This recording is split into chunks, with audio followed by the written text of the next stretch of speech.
Don't forget to like, follow, subscribe, and turn on notifications so that you will receive alerts when there are new episodes.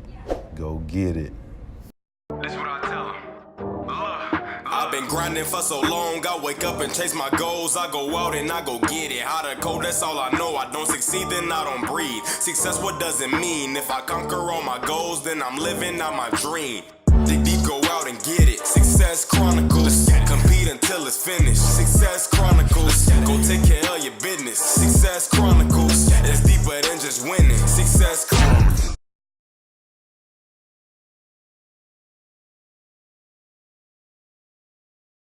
Hey, what's up, everybody? This is Chip Baker coming to you with another episode of the Success Chronicles. Really excited to have Mr. Frank Agin on today with this episode. A great man, in the Ohio area, and doing lots of great things. Well, has done and is doing lots of great things to make our world a different place, and so I'm so thankful to have him on this episode. So thank you so much. Well, thank you. I appreciate the opportunity. It's good to be on with you. Yes, sir.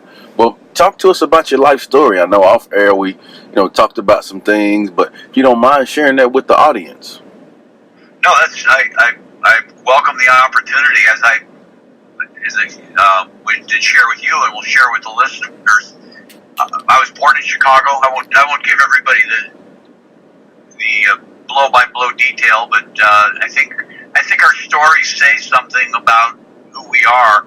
But I was born in Chicago. My father was a high school teacher, and when I was finishing up kindergarten, he decided he was going to get his PhD.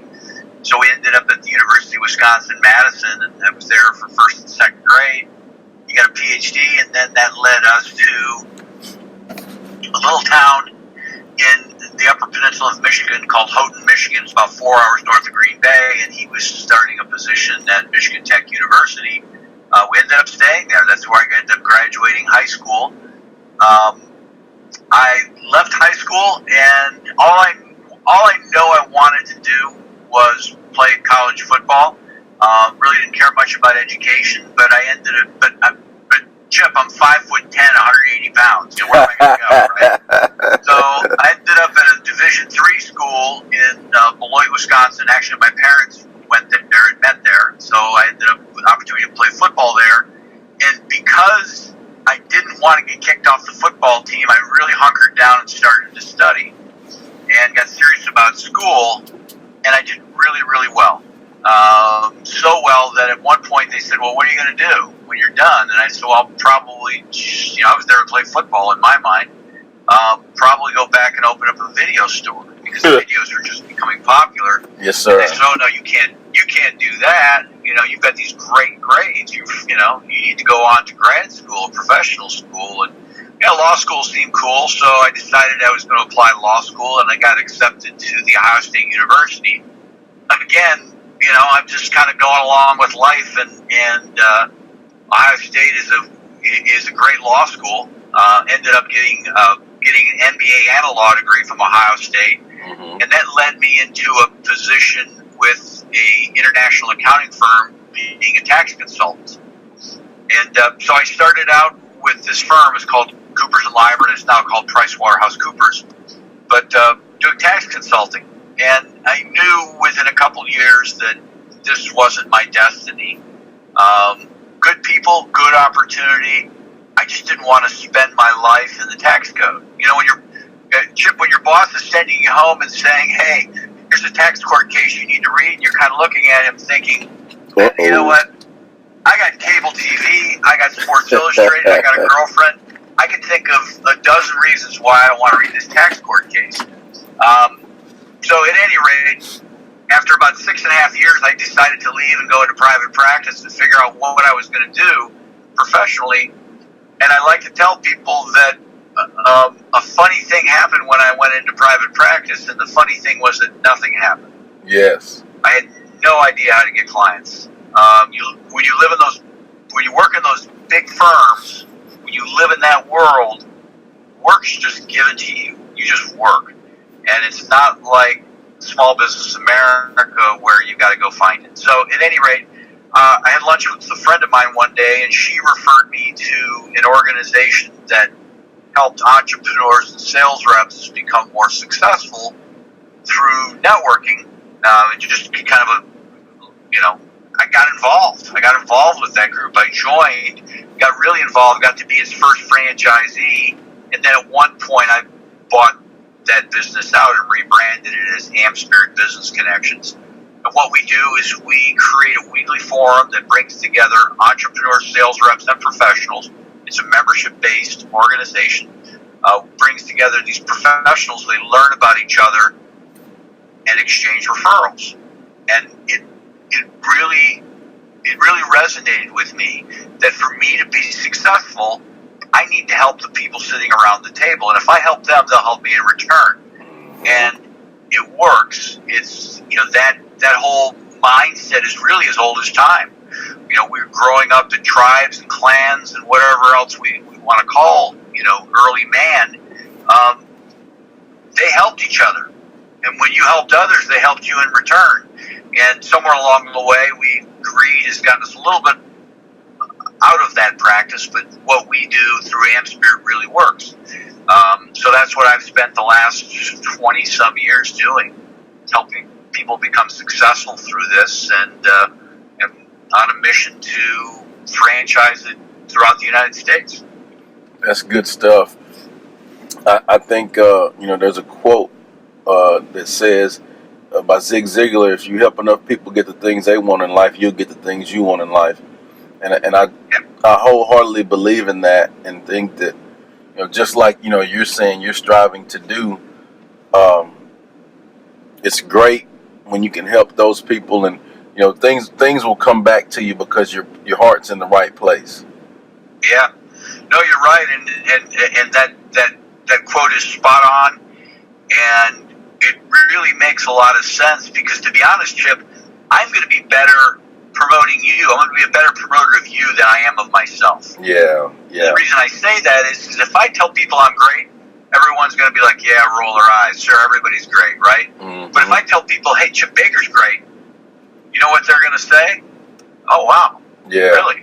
It just has more credibility. So there's as we climb, we should be lifting. As we're trying to move up and become more successful, we should try and help others do the same. So the whole program really kind of rests on that principle. And I see it day in, day out that people who are the most successful are the people who have helped other people become successful. Yes, sir. Well, let's hit on what are 3 things you've accomplished in your life that you're proud of? Well, first and foremost, number one, I have 3 great kids. And that's I joke about it, but it's probably true to a certain extent. But if I didn't get married and have, and I've got a great wife too, I'll throw that in there, a great family. If I didn't get married and have kids, I'd still be living in that dumpy apartment eating ravioli out of a can, right? I mean, family's what drives us. Family is what drives us. But I'm certainly proud of my kids. One has graduated college, working down in Miami, Florida. I've got 2 still in college, doing really well in school. Certainly proud of that. That just doesn't happen. It's a lot of hard work. It's a lot of homework with the kids, reading with the kids, getting them straight, setting the right example, getting them to activities, all those things. So certainly proud of that. Other things I'm proud of what we have built with AmSpirit Business Connections. There are hundreds of people in this organization, well over a dozen franchisees, I have many members who have been around for decades. I have a couple members, I joke about this, I joke about everything, but I joke about some of the members, and some of the members have been around since the Bush administration, the first Bush administration, the one before Clinton. They've been around a long time, and they will tell you. In fact, I got an anniversary card from one of my members a couple weeks ago. Basically, it's a 25-year anniversary card. That's how long he'd been in the organization. So just kind of thanking me and my staff for everything we've done. He had met his wife through the organization. He has grown businesses through the, So certainly very proud of all that's been built there. In other things that I'm proud of, I've written a number of books, and certainly do a podcast. Proud of all the information that I've been able to share. And it's not really a pat on my back, but it's a pat on the back of everybody who's kind of referred me things. Hey, Frank, did you see this? Did you see this video? Did you see this article? And being able to take that, and I'm not I'm certainly the author of things, but when somebody does research out there, it's their research. I'm just kind of the megaphone that gets the story out. I love that. I love that. The megaphone. I love that. Well, let's let's hit on success. I know you talked a little bit about it. What's your definition of success? It's kind of evolved over the years. When I was in college and law school, I always thought success was money, the big house, the cars, all those things. I remember early on putting something. I was always very entrepreneurial. Putting something together when I was in law school. I was working on a book, and I told my mom. I said, "Yeah, when I make X amount of money, I'm going to go buy a certain car." I can't remember what car it was at this point, but it was. Looking back, it was so misguided. I look at success as the person who does what they want to do. There are people out there. There are people out there that make millions of dollars, and certainly they're successful because they've done it on their own terms. But I know people who do really well, who are attorneys who do really well, corporate types who do really well, and are miserable because they are locked in. They got golden handcuffs on. For those who don't, Chip and I were supposed to record this 15 minutes earlier. He got hung up taking his son to an appointment. You know what? That's great. You're getting to live life on your terms, and your son will remember the fact that you took him to that appointment. Yes, sir. That's success. That's success. To be able to do those sorts of things and say, you know what? I go to the movies this afternoon because you know what? My son's available and there's a movie we both want to see. That's success. You can only do so much with money, right? I mean, after a point, it's just you're like a squirrel just hoarding it in the backyard and forgetting where it's at. So you need enough money to live. But once you have enough money to live, what really matters is having a life, and that's what I see as being successful. There are teachers out there that quite frankly struggle to make ends meet, but they're successful because they're doing what they love and helping lift other people up. So that's how I view success: is doing the things that you want to do. Ooh, that's great stuff right there. It was a couple of things you mentioned when you said it really gave me chills, right? And I'll tell you why. It's because I wholeheartedly believe in that. I believe in, doing the things that give you personal fulfillment. I think when you're able to consistently do that and feel that you have growth, oh man, it brings happiness in your life. Yeah. And then the other thing is, yes, we have to have money, like you said, to live. But I think when we get caught up in just the money, we lose sight of the things that are really important. And, like you said, with my son deal, like, man, when am I going to get those moments back? Like, this second, this moment of this day, I will never get it back. And so I have to make sure that I'm on point and taking advantage of all of those precious moments that we can get. Yeah. I mean, the reality is there'll always be somebody with more money. Yes. There'll always be somebody with a better car, always be somebody with a better house. And I think it takes life to learn those things. Yes. I remember my wife and I getting our first house thinking, hey, we'd arrived, and then, we were, all of a sudden we were talking to other people, and oh my God, they've got acreage with their house. They got 6 acres. Yeah. There's always somebody with a better house. Always somebody with some more money. And so we just need to just put our blinders on and say, okay, what makes me happy? What makes, I don't need a lot to make me happy. But family's important. Feeling like I'm contributing to the world around me, is important to me. I've got purpose, and being able to live those things. Those are the things that are really neat. And I'll be honest, Chip. It's easy to say because from time to time I'll look around and I'm I forget what I'm 56, 57 years old, and I have friends who are retiring. Yeah. You see it on Facebook, they're retiring. It's like, okay, did I miss something somewhere along the way? Yes, sir. Maybe I should be further along. And it's, my wife has to remind me, we could, if we wanted to, we probably could retire. But why? Are you going to be happy retired? And I'm like, no, I wouldn't. I would be miserable. Yeah. I would be miserable. I love what I do. I'd love being able to hang out with my kids, and I would like to just continue to work and be able to have the freedom that I can go spend time with them or